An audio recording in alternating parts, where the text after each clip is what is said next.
Yes, hello, folks. Welcome to the weekly Manchester United podcast. I'm your host, as always, Phil Brown. Joined with my regular co-host, the excellent James Rhodes. James, how you doing, mate? Doing well today. Was sick a bit over the weekend, Friday, Saturday, Sunday, but feeling better today, fortunately. Yeah. But feeling good now, physically anyway, and ready to discuss what has been the never-ending cinema that is Manchester United, Yes. for better or worse. It never fails to. It's never boring. I put it that way. Obviously, a lot happened over the weekend. United's disappointing defeat, of course, at home to Forest, and also, of course, the Dan Ashworth situation, which is really came out of the blue. Wasn't expecting that, and we'll talk about that. We'll talk about Ineos. We'll talk about what responsibility they bear, whether it's a positive or a negative, amongst a number of other things. We'll talk about the game first, James, then we'll get to the news. Um, Disappointing result, 3-2, of course, at home to Forest.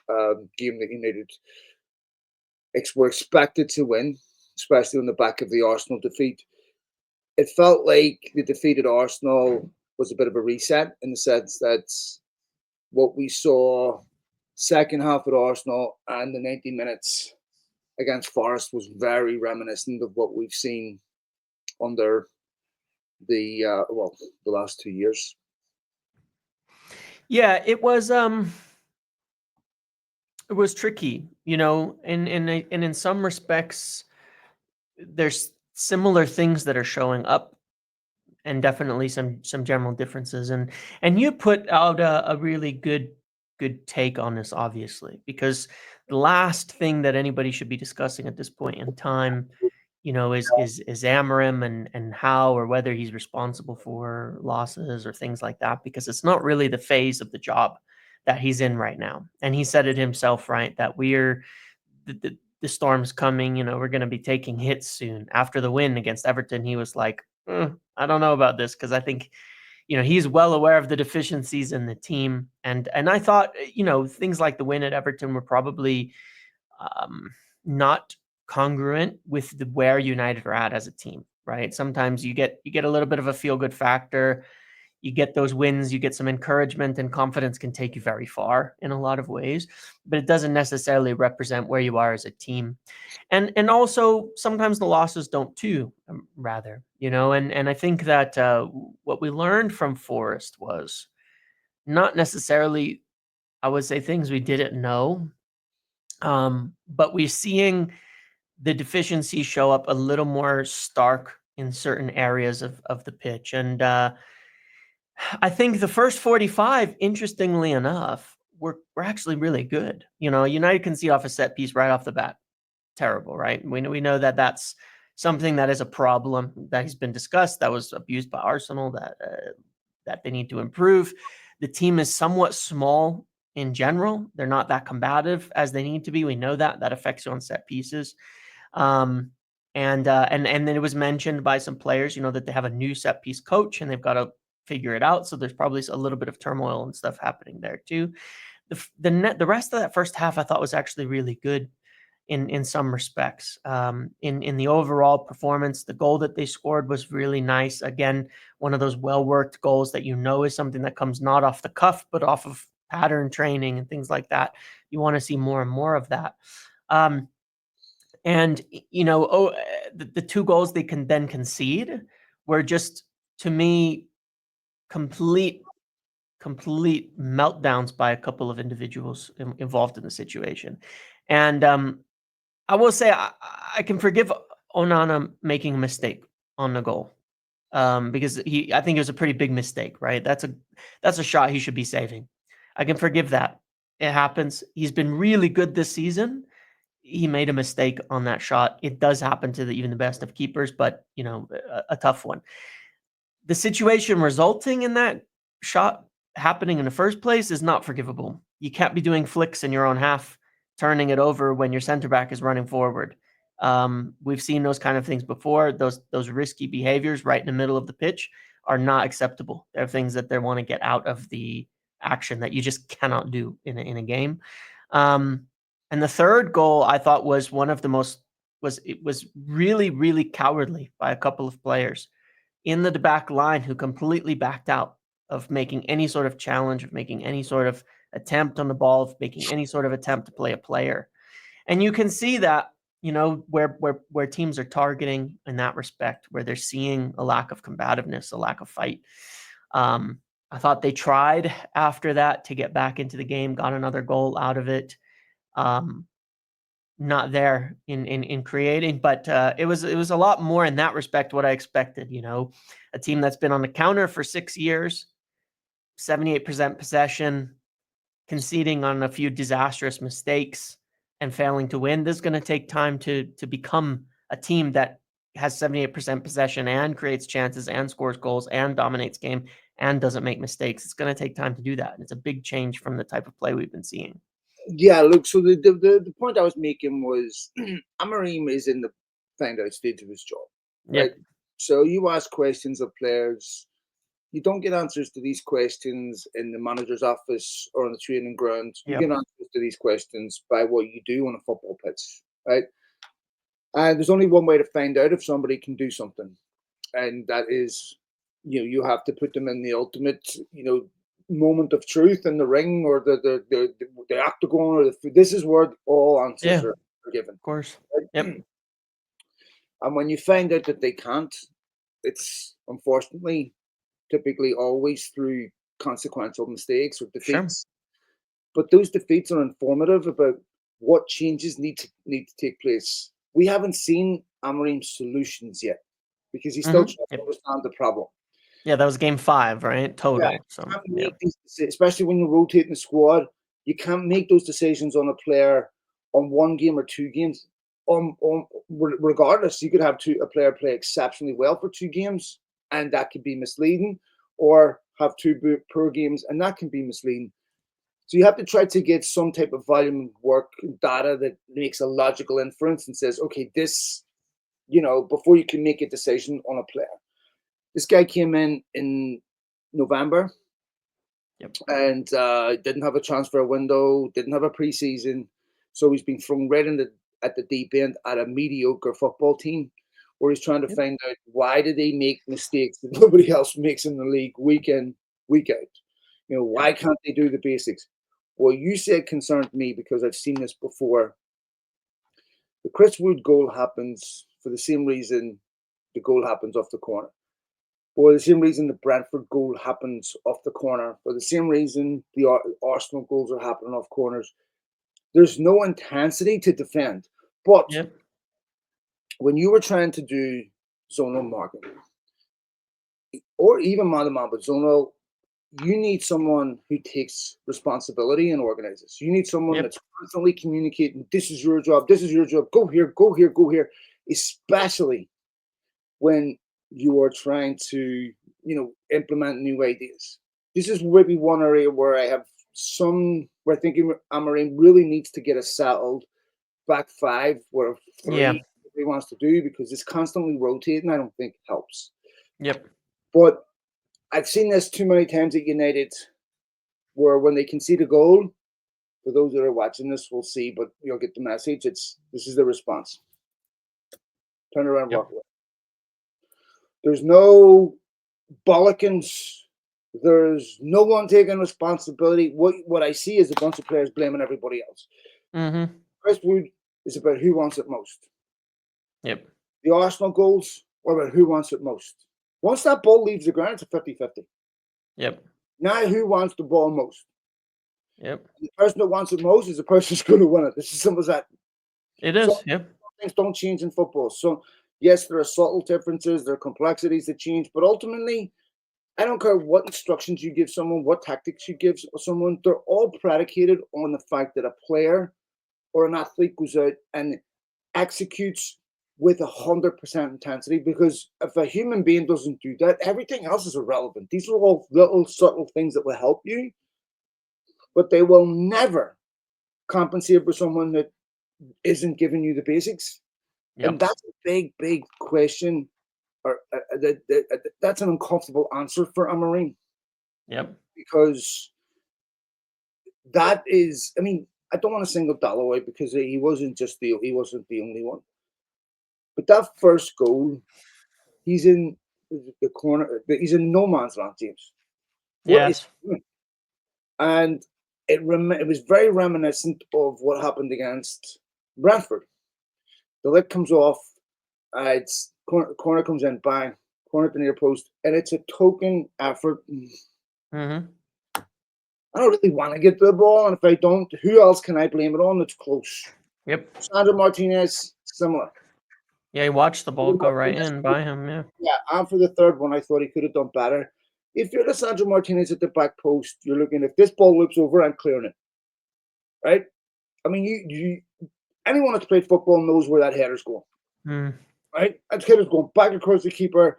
Yep. Always. Yeah. Yeah, and so Martinez has time to watch it. And Dallow's attempt to close the cross down was really terrible. He doesn't usually ever close the cross down. It's one of my biggest complaints. It's the cross is coming into the box with not having enough pressure. It's like, yep. This is so frustrating. Yeah, those are things that It's that Amorim is. I mean, he obviously knows more about football than most of us, so he's going to know what we can see. The question comes with the solutions.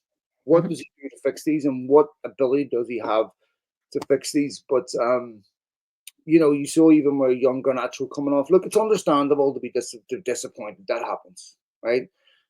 I don't know many footballers that are particularly thrilled about coming off, but everyone's had to deal with it. Mm-hmm. Oyland get dropped after scoring 2. Xerxes get dropped after scoring 2. Rashford get dropped after scoring 2. They've all been hauled off in games. Casemiro, when was the last time Casemiro played? So he has to accept that. And behaving like he's bigger than the problem, or he's bigger than the club, that the problem is beneath him, is not a good look. And Amorim is going to take a kid aside and say, look, respect the fact you're disappointed. That's unacceptable. Yeah. It's possible he's disappointed with the performance and the result, okay. But, a week ago we had a national news story on how Marcus Rashford took his gloves off. Yep. On the pitch, and now, this is the type of thing that I feel like United have to, because it doesn't look like it's a team. Yeah. So, James, the Amorim manager bounce is well and truly over, and the stark reality of what he's faced with is staring him in the face right now, which is in some sense a healthy thing. Correct. Yeah. Well, and bearing in mind, it's never about the bounce, right? The bounce can fool you. The bounce is always temporary. It's always temporary. It's always there. And, when, like he said, he's taking the right attitude towards this. If we don't suffer a bit now, we'll be back in the same place in a year. And so, I think the losses are more instructive in a lot of ways than the gains. The problem with players that you can't trust, that he will have in the short term, and why he really, it's almost a free hit the entire season in some respect for Amorim, is if he can set the team up, the tactics up, the way of playing up to where it becomes very, very obvious that it is really and truly down to those players that cannot be trusted, then the only answer for that is in the transfer market, because it can be very difficult to fix that. It can be very difficult to correct that, to make it work 100%. To get a player to be trusted mid-season that is not performing, that is not putting it in 100%. Maybe you can. That'll be a test of him, of who can he get going, who's not going now, who's not really doing it. But in a lot of ways, if he can't, the only solution is in the market for that, is selling and buying players. And he's not going to have much in January, maybe a little. And you have to wait till summer, and he hasn't had a window. And so in that respect, that's why it's a little bit of like, this is the job for this year, is figure that out. Who can you sell? Who do you not want? Who can you not rely on? Who isn't going to make it under you? Who can you motivate and get going? And I think that a lot of the rotation has been down to that as well, right? He wants to see who can he get, kick up their ass and get them performing on the pitch, even if they haven't deserved to start, based on other things. Because like you said, it's not just about training. It's what happens there during that moment and when they're playing is the real test of it. And that's what he's going to want to see out of them. I'm encouraged that they are doing, that one half of the job. I think is progressing quite well tactically, the system, these types of things. You can see it. They're learning it. They're carrying it out. They're doing it. I think you see improvement in the type of play, and an attempt at least for United to move towards a very, very potentially successful style of football or game model or what have you. And that will isolate the people who can't or won't do it. And I think it's becoming clear game by game who those are. But then the biggest test is, we talked about this beforehand when we were talking about who should United get as a coach, right? About, is it just a tactics guy? Is it some like genius, and this ties into the Dan Ashworth discussion that we'll have in a minute. Or is it about the man management aspect? And I think we both came to the conclusion, I flip-flopped a few times, but in the end, I think I agreed with you quite strongly that the biggest factor in the success of the next manager will be, and really any manager, is that. Can you motivate? Can you encourage? Can you figure out who's got it and who doesn't? Get some players going, all of that aspects. Now, these are supposedly Ruben Amorim's strengths. And so that is going to be the major test of him, because I think the system is coming along. But it's, can you get the players performing, motivated within that system? And are you able then to, and on the club, it's, are you able to get rid of the ones who won't and replace them if they won't do it? And that's where it's very much the whole club has to be in alignment, because otherwise you're never going to solve these problems. Absolutely. And this is where, look, Amorim can only enforce standards and principles that the club holds firm to. And again, like we said, this will tie into the Amorim thing. We'll get to this when we're done. The Ashworth thing, sorry. Yep. So, for a lot of those players, they've been on this treadmill a while. Mm-hmm. So they've heard all this rhetoric, they've seen it all before, and it ends up in exactly the same way. It's difficult to overcome that psychologically, because once you adopt that, human beings then start modifying their behavior, accepting that is a reality. Yep. And then you start developing coping mechanisms for. It's really difficult to work that out of the human psyche and say that these problems don't exist anymore, and now we need to develop. You can do that if you have some sort of intervention when these things first happen. But once you learn to deal with toxicity in a negative environment, and you amend your behavior and your sensitivity levels and how you cope with it, and it starts becoming part of your personality. So now, how do you get players? This is like when you're in a toxic relationship with someone. You start understanding people's triggers. You start understanding how to avoid certain things. And eventually you become that person. And then you meet someone healthy, and it's very difficult to work those out of your behaviors, because you know how they're influencing you. You're doing certain things that aren't obvious to you, and I think this is what's very, very difficult to do. This is like when we were talking about when you take over a company. Sometimes you have to have a change of personnel, because it's really difficult to get people who've had working habits based on certain reward and consequence structure to then completely change and embrace positivity, because that attracts a certain type of person and repels a different type of person. So for United, you look at that, their league position is an abomination. I'm sorry. Mm-hmm. We're sitting here in December, James, and they're 13th, and that is an accurate reflection of where United are. Yeah. Now it's close to 6th, but at the same time, that's still an accurate reflection. That means there's a lot of teams on the same level here, and we're in that mid-table. Shouldn't be. Even if we're in 6th, that's still it's a mid-table position.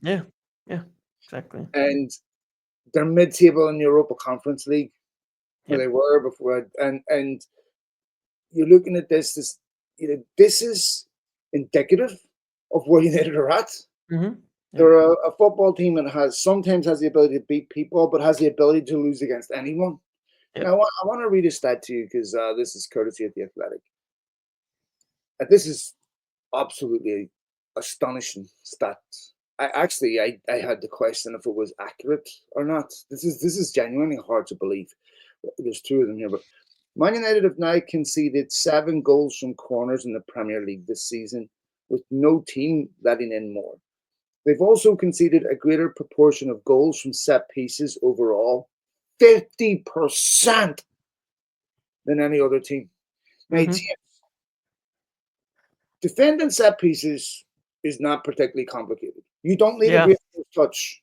You don't need to be Lionel Messi. You just Yep. need to be physical, get a head on the ball, and be organized. Right? When Yep.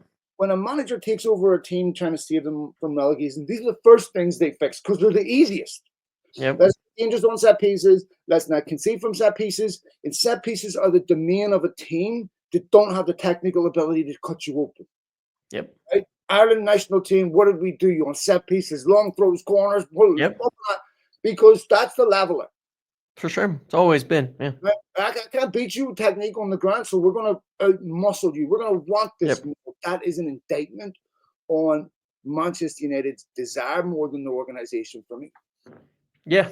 I completely agree. I completely agree. Yeah, it really is. And it 100% is. There's really no excuse in that respect. And I do think you can see the difference between some players and others on the pitch pretty regularly and pretty easily, especially in that Forest game. And it's something that will come forward. But this is the biggest challenge without a window is how you solve this. Do you want to name them? Yeah, well, I was going to ask you, rather than getting too negative on a few people, I would say I was going to ask you what you thought about this because I think it's a tricky question. But if you had to ask me if there were 3 players who I thought played up to the level of the intensity required on a regular basis that I've seen so far since Amorim has come in, I would give you Manuel Ugarte as number 1 because he's been probably the best performer consistently since Amorim's come in, which is no surprise, but his intensity is always there. The effort is always there. The energy is always there. That's a baseline thing that you can expect. I thought Kobbie Mainoo worked really hard. I think he always tends to. I don't really ever see him lacking or slacking in that respect. And I think that takes him a long way towards the type of player that he is and can be. And then I would say Amad Diallo. And besides those 3, I'm not sure that I've seen 100% every game out of anybody. I wouldn't mark too much against someone like Mazraoui. I think falls under that category too, I should say, though. He didn't start, so I wasn't thinking of him in the last game. I think De Ligt has been pretty good on this front, though on set pieces, I have seen him sitting and ball watching a bit and being too passive. And sometimes on the ball, it's been called out twice now by Amorim, him not being brave, him not taking more risks, him not doing some of the things he needs to do, which will come with time. I think he's defended with intensity at a lot of good moments. But honestly, those 4, Mazraoui, Amad, Kobbie, and Ugarte are probably the only 4 players I would say that I haven't seen, give up, throw hands up, fall apart when it mattered. And at every moment, I would have confidence in them to at least be putting in what they need to from the players that have played pretty regularly over the last couple of weeks. Yeah, I mean, it's hard for me to make a decision on players' commitment by decision making because correct. Yeah, one of the issues for me, James, is when you aren't confident, you make different decisions. For sure. You're overly careful with passes. You don't take risks. You don't trust. And I understand that with De Ligt. That's why I give him a little bit of a pass on that. Yeah. But I'm also going to try to apply this to Garnacho because he's taken a lot of criticism for his decision making. But this is something that happens with players when they're not confident. Mm-hmm. Is that they try to be over careful with finishes. Nothing becomes instinctive. Everything becomes computational routine. And the genius of a footballer is the parts that aren't an automaticity. They aren't just a routine. They're just that have subtlety. That have that have a skill level to them that is not just rinse and repeat. Yep. So for me, stat comes out whenever players are confident. But this is part of the problem with trying to implement a playing style and a formation when players aren't confident. You can't do it losing games. Yep. This is one of the reasons why in Ten Hag's first season, United had an identity and then it disappeared. You cannot implement a playing style when players are losing games of football, because if players are human beings, so they will revert back to the basics. Yep. Whether they're confident or not, they know they can control a ball and pass it. Right? Yeah. Yeah. The human brain is complex. Why is an away record far worse than a home record? It can't just be the crowd. There has to be something psychological going on there. So that is a really difficult thing to fix, and that's the issue for Amorim. If Amorim is going to get any momentum, he has to do it with confident footballers, but he has to do it with footballers that believe that they can be successful, that believe in what he's telling them, that trust, respect, all those issues. And for Amorim to get that, he's also going to need more help from the people above him. Yep. Because and I want to get into that, because to me, they haven't helped him either. And I'll extrapolate on it a little bit, but to finish up on the game, really disappointing results. Yep.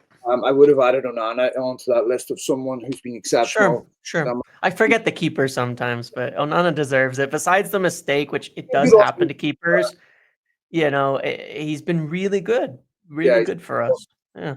And yes, he made an inexplicable mistake. One thing about him is he's a guy that never needs to be told he made a mistake.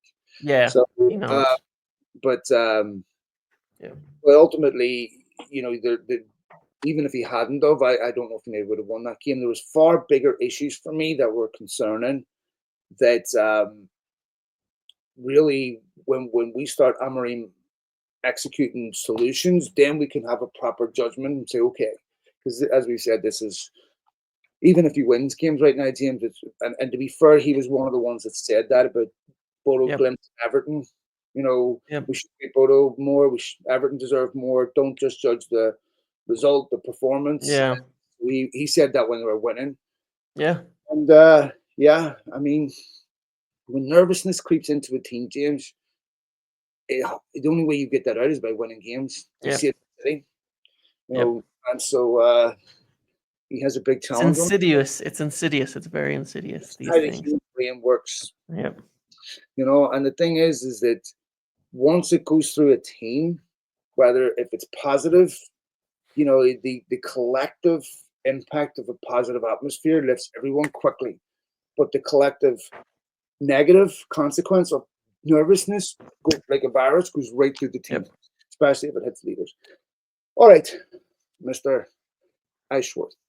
So this caught me by surprise yesterday, and I'll be totally honest, I hadn't really heard anything about Dan Ashworth that would make me feel that something like this was remotely close. Now, the stuff that's come out afterwards is interesting. So one of the things that we had said before on this podcast is this is the first time United are going to have someone whose job depends on the success of the manager and recruitment. So they're being held accountable for their job. It appears that Dan Ashworth was one of the voices that wanted to keep Ten Hag over the summer. And there are certain things within that you can raise question marks, but shouldn't there be question marks over the guy that picked Dan Ashworth, who was certain of his suitability, 100%. certain of his attributes, but didn't do enough due diligence on the fact that he wasn't a transfer guru? How is that not feeling in recruitment? Yeah, it sure is. Look, there's the thing that I think that's important here too is to gather that, I think there's a couple of aspects to this, because there's a whole lot that I've kind of discovered about this from talking to people, and obviously, historically, just being upfront with this, most of this is going to come from one side. This is not coming from Dan Ashworth's side of the equation, right? At the same time, I think it is also important to preface it with that sometimes, when like a relationship or something breaks down, it doesn't have to be someone's fault. There is a matter of, it just not being the right thing for both parties can be correct as well. And I think a lot of it comes down to that. And that's down to due diligence ahead of time, right? It doesn't necessarily mean on the job someone is failed. There was a really interesting thing that I realized a few months ago, which is that in Dan Ashworth's entire career, he's never sacked a manager. Do you know that? Not once has he ever sacked a manager. When he joined Brighton, they were already, Tony Bloom was already replacing Chris Hughton, who was the manager at the time when Dan Ashworth joined, and Dan Ashworth actually wanted to keep him at the time. And Tony Bloom wanted to replace him and get someone, and it actually worked out really well based on what Tony Bloom wanted to do. But Dan Ashworth has never sacked a manager. He's always wanted to give him more time. He's always been very, very patient in that respect. Now, you would sit there and wonder, okay, if that's the case, then how the hell did he get the job in the first place, right? That is obviously the first kind of mistake here, because Ineos had decided Ten Hag wasn't the guy before they even made it in the door, okay? And I shared that many, many times last year that was the case, and now it's all kind of fully coming to a head. But they wanted or intended to have Dan Ashworth be the guy who makes that decision and make the call, right? They were worried about making too many decisions themselves, what have you. But clearly they didn't get it right in the appointment of Dan Ashworth, that he was not the right guy for them. It is totally accurate that he wanted to give Ten Hag more time. And when it really came to a head, even during the first international break, things were already going poorly.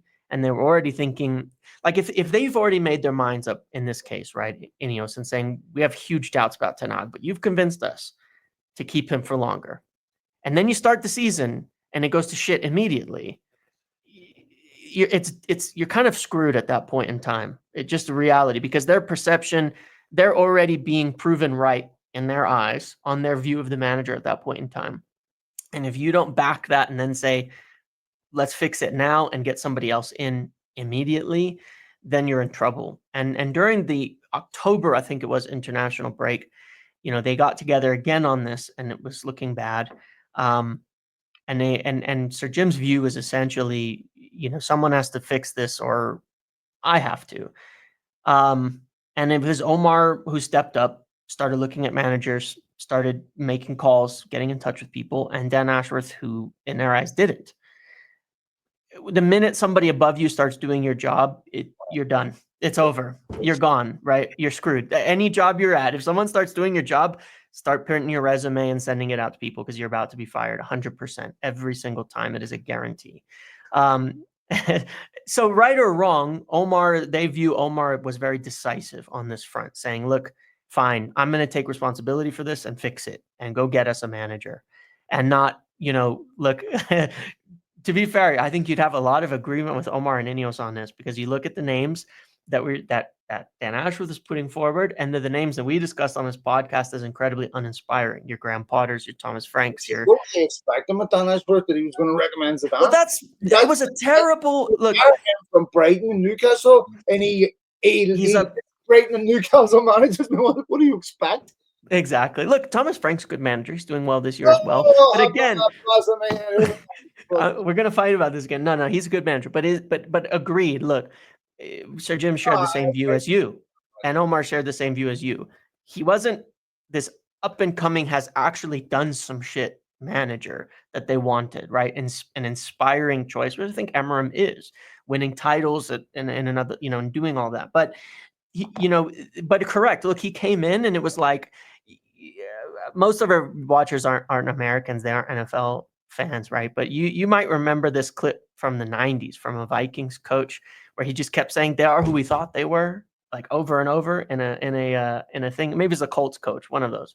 And I always think of that when it's something like this. It's like you hire a guy and he comes in and does exactly what he was doing before, and you're like confused that they're not changing. And people do this in relationships. They hire someone and they think they get with somebody, they get in a relationship, they think the other person's going to change. No, they're not. You get in a relationship with someone for who they are, not for who you want them to be. And it's the same for players, and it's the same for coaches, and it's the same for businesses and hiring and any of that. You get someone in for who they are, not who you want them to be. Omar at least has experience at a top level club. It makes sense why he thinks the way that he does. Dan Ashworth thinks like a mid-table director of football, and that's what he is. And that's how he acted. And they screwed up hiring him. I would say that they make mistakes. I think the positive of it is doing it this quickly and not sticking with it, because you can get into that sunk cost and just stick with it forever just because you've already made that mistake. But let me ask you this, right? Yeah. How does Dan Ashworth talk the whole football club into keeping out Ten Hag? I mean, I guess it depends, right? Like if you boss, right? So how does he talk his boss and the whole football club? There's diversity viewpoint on that board. It's comprised of a lot of professionals. How does Dan Ashworth talk the whole football club into keep it? It can't just have been his decision. Well, no, of course they all have to. Everybody has to have agreed, right? And so you can't. 100%. You cannot put all the blame on him, right?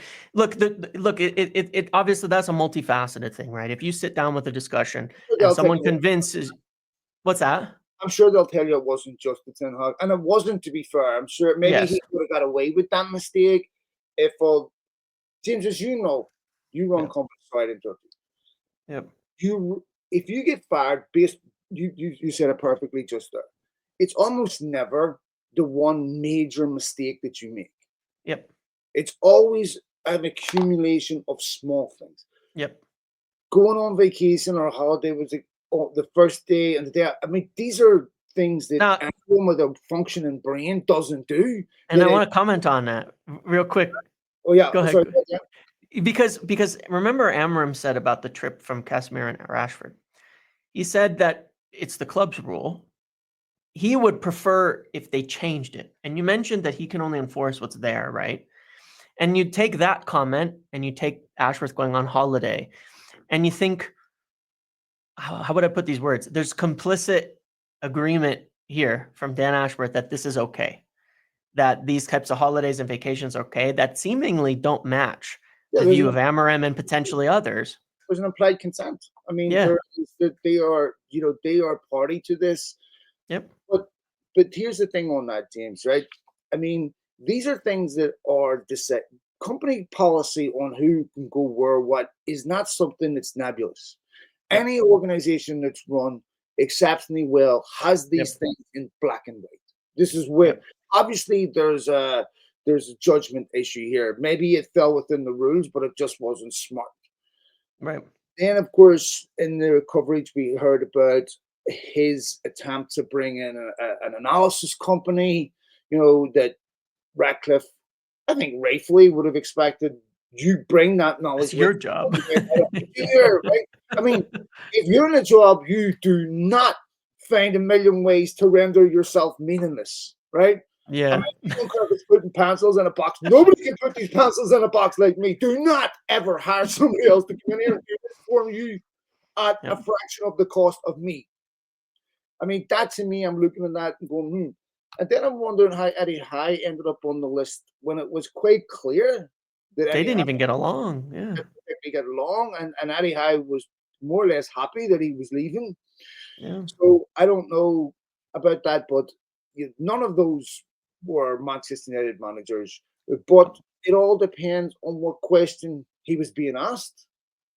Because to me, like we all know people made scapegoats when they get fired, right? They're responsible for everything, right? Yeah. Responsible for the French Revolution, everything, right? It's just we all do that, right? Everyone, the guy at the door gets the blame for everything. But this, considering the consequences of these decisions and the cost of them, this is really poor from Ineos. Mm-hmm. Now, this came a week after they announced the ticket price issue really poorly.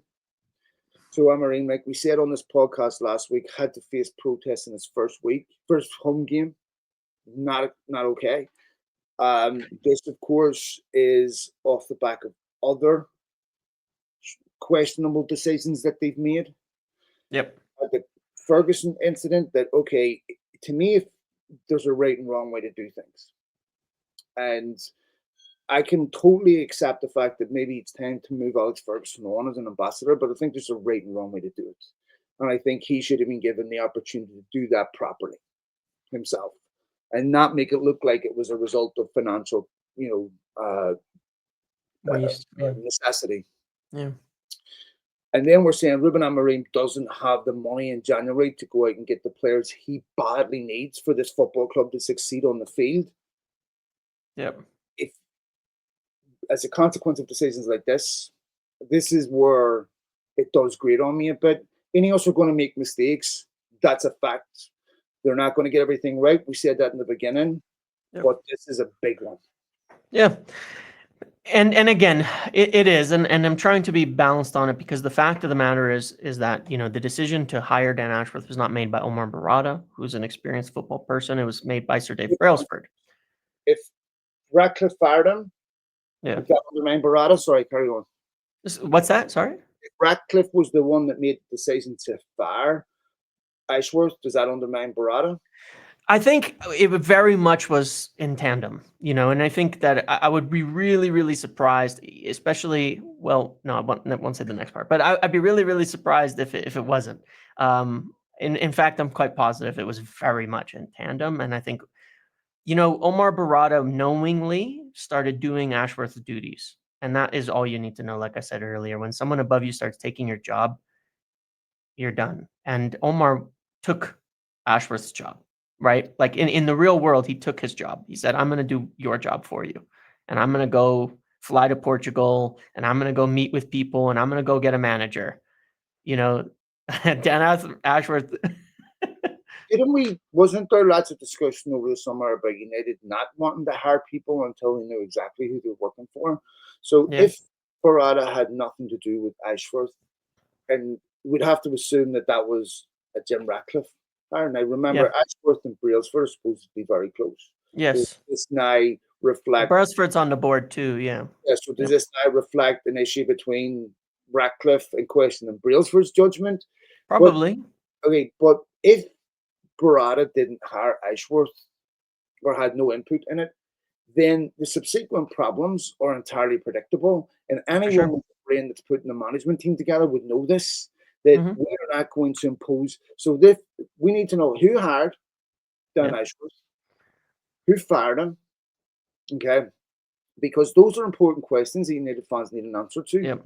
Because we were told that everything was put on hold until, you know, Ashworth and Barada came into the football club, because whoever came would want to know who they work for. Well, how did we get that relationship wrong? Yeah. Well, look, I can tell you with just some, like almost 100% certainty from my side of things, which I think is very correct on this, that the decision to hire Dan Ashworth as the main guy was made way before they even made contact with Omar Barada, by Dave Brailsford being close to him. You know, David Brailsford spent a lot of time in the first 6 months of United at United, right? He was there doing things all the time because he knew him. But he knew him via this. For someone else, why wait until you get that guy in and then work your way down? It's a mistake. Look, it's 100% a mistake. I'm just telling you that's what it was. You know, that was what it was. It was 100% a mistake, but that's what it was. You know, Jason Wilcox was made at the request of Omar Barada. We got stories about that because he knows him from his time at City. And that hiring, from all accounts, has worked out extremely well. They've been incredibly impressed with Jason Wilcox, with his assessment of things, with his with a lot of the suggestions that he's made, with a lot of the things that they've been getting from him. Especially when boss is your ex-boss too. Well, it helps, but to be fair, you know, he wins a lot of points because he was the guy supposed to deliver the Ten Hag assessment. He said sack him, right? That's what he said. Fact. It's just 100%. He said that, you know, and so when it doesn't work out, he wins the battle between Ashworth and him, right? If you're looking at it in that respect, on their opposing views on this, Wilcox comes out the clear winner in their eyes on this. But anyway, yeah. But look, part of the point is, yes, of course, there's nepotism in everything. There's familiarity with it, and maybe it's not nepotism, but obviously Omar Barada knows Wilcox, but that can be a good thing too, because he's a qualified individual who knows what he wants, and getting him in was good. Omar was in when they made a decision to hire Vivell. Omar was in when they made the decision to hire who's the other guys at there's another guy, Sam, that they hired not that long ago. Yeah, as like a performance guy. So I think you can put a lot of it down to that. And really, as I can gather it best of all, and I could go into a lot of detail on the specifics of this, at the end of the day, in their eyes, there's alignment between Omar, Wilcox, Amorim. It was his choice, his guy. They all are totally in agreement there. and they just felt that Dan Ashworth doesn't fit what they wanted, the way that they view the team, the way they view the players, the way they view recruitment, the way they view the academy. And it was it's a monumental mistake. Look, that's just the reality of it. It was 100% a mistake. And look, at the end of the day, the truth is the less Sir Jim, Sir Dave are making any football decisions, the better, right? In an ideal world, you give it to a football CEO like Omar Barada, and you judge him based off of how well he does with his appointments, with his hirings, with his firings, with his recruitment, with everything that the team that he puts together. In the same way that often Ed Woodward gets judged for how we performed, because that was essentially the job he was doing, right, for the most part. Is he on gardening leave now again? Who's that? Oh, Ashworth. Is he going to be back doing potatoes? I'd have a greenhouse and some ultraviolet lights with a few.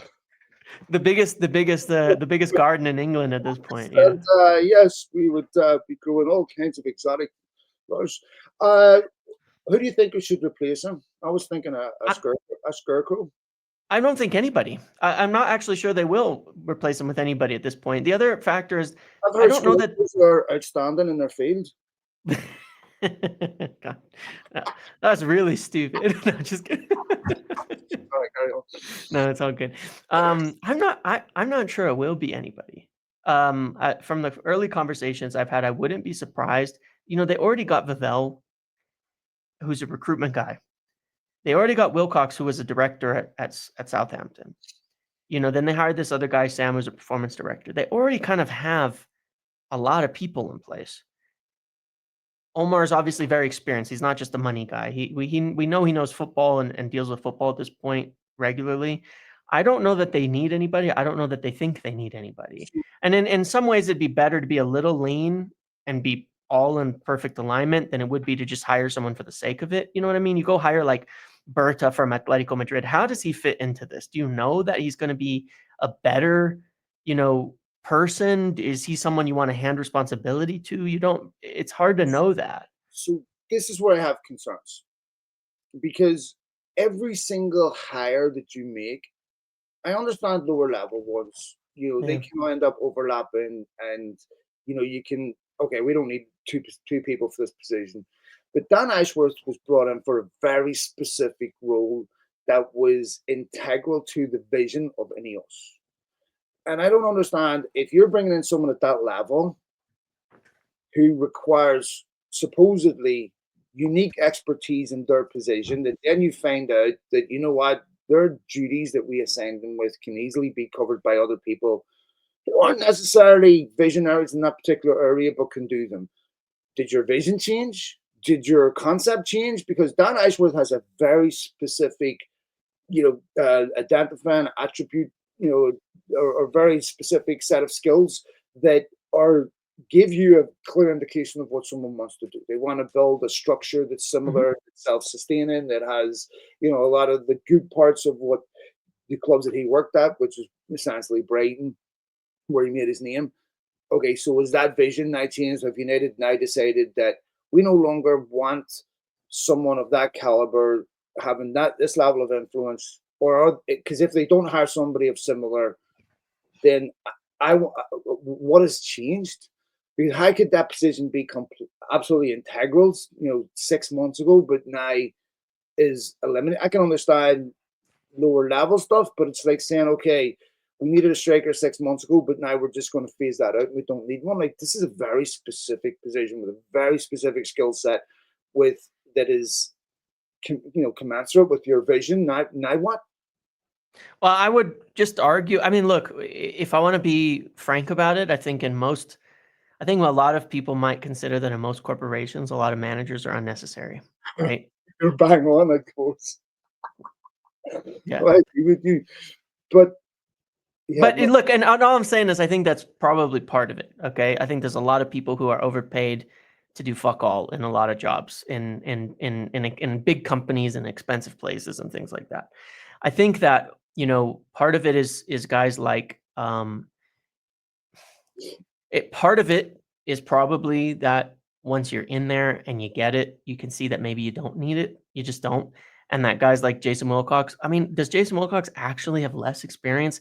Is Man City and Southampton smaller than Brighton? I wouldn't say so. I would say that Jason. Wrong, James. What's that?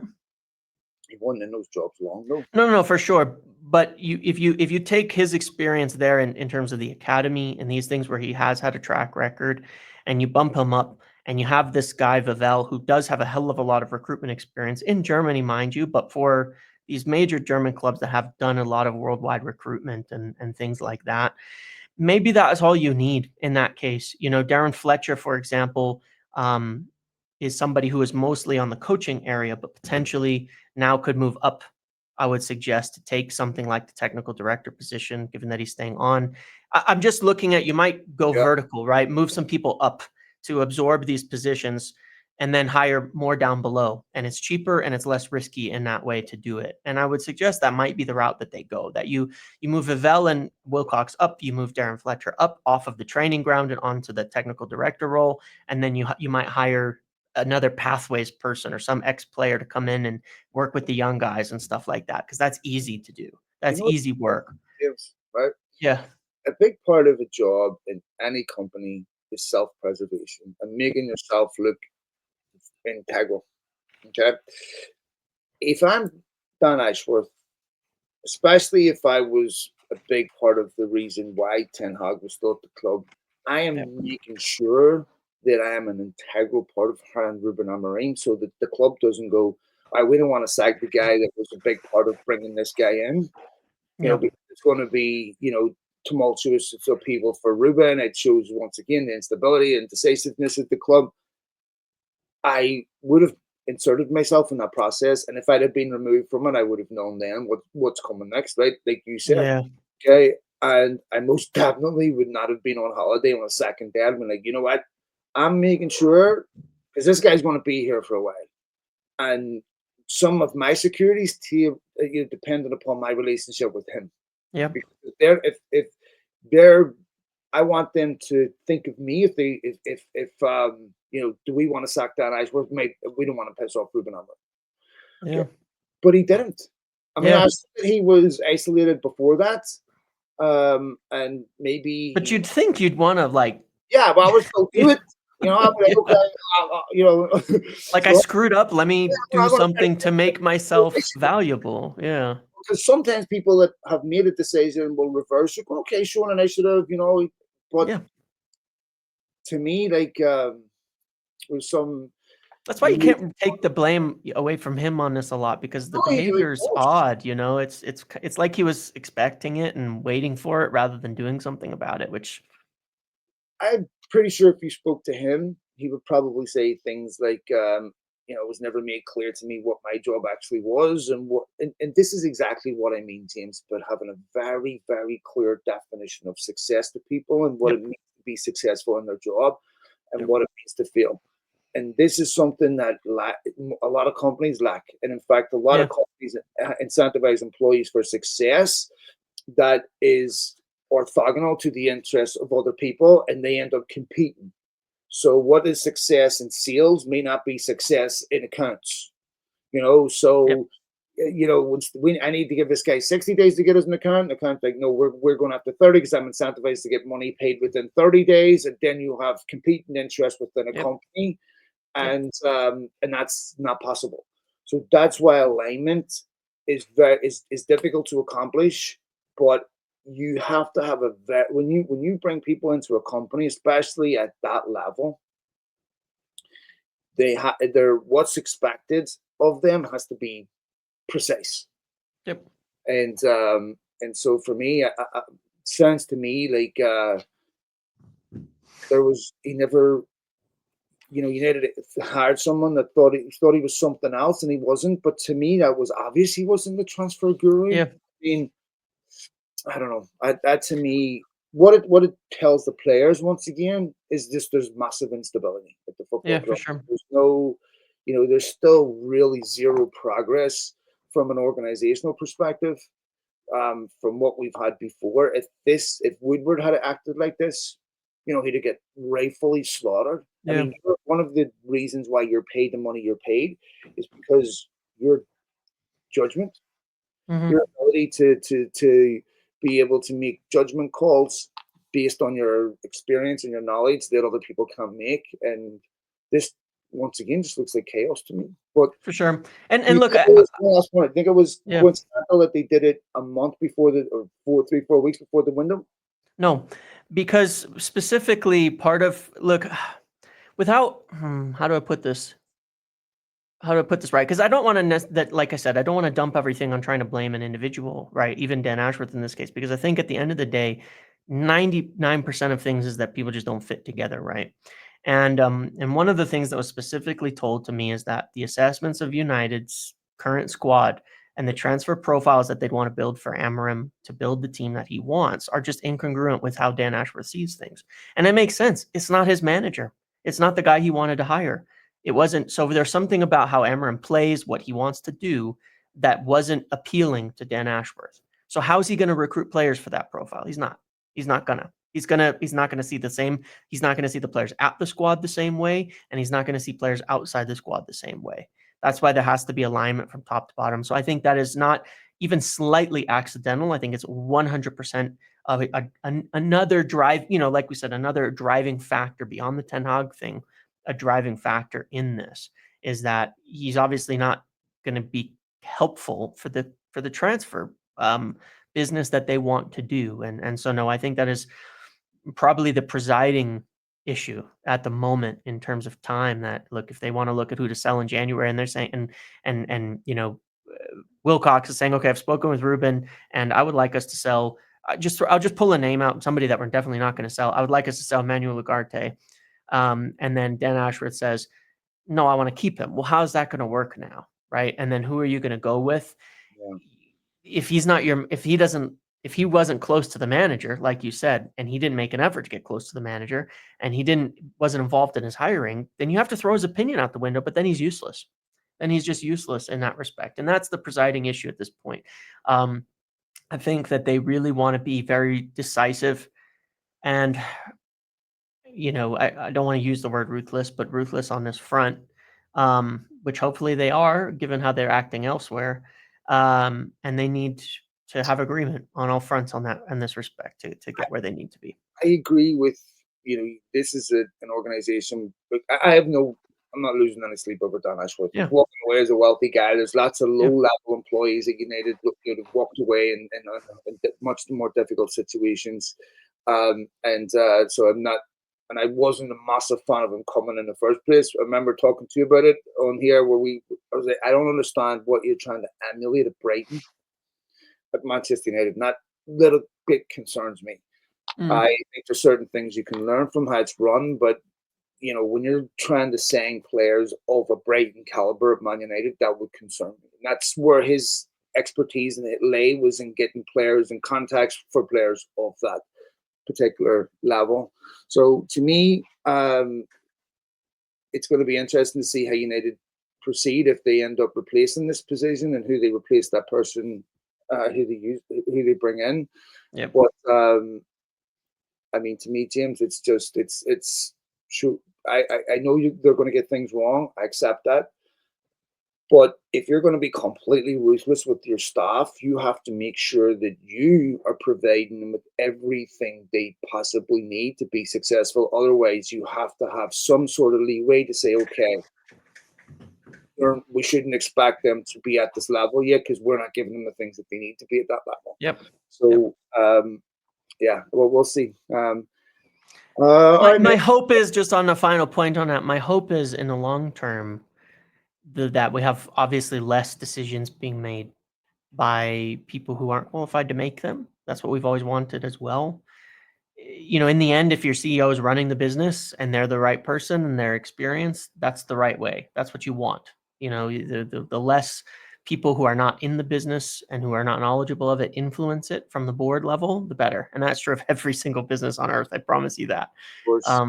So that's hopefully they have the right guy there. I'm kind of taking it in a pre-Omar, post-Omar era, even in that respect, and saying, okay, are the decisions that Omar Barada is taking correct? Are they working out or not? And passing a little more judgment based on that. And hopefully there's more weight put into that at this point in time, because you're better off, I think, trusting him than anybody else that you have, and definitely I'd rather trust him than Sir Dave Brailsford, something like that when it comes to football matters.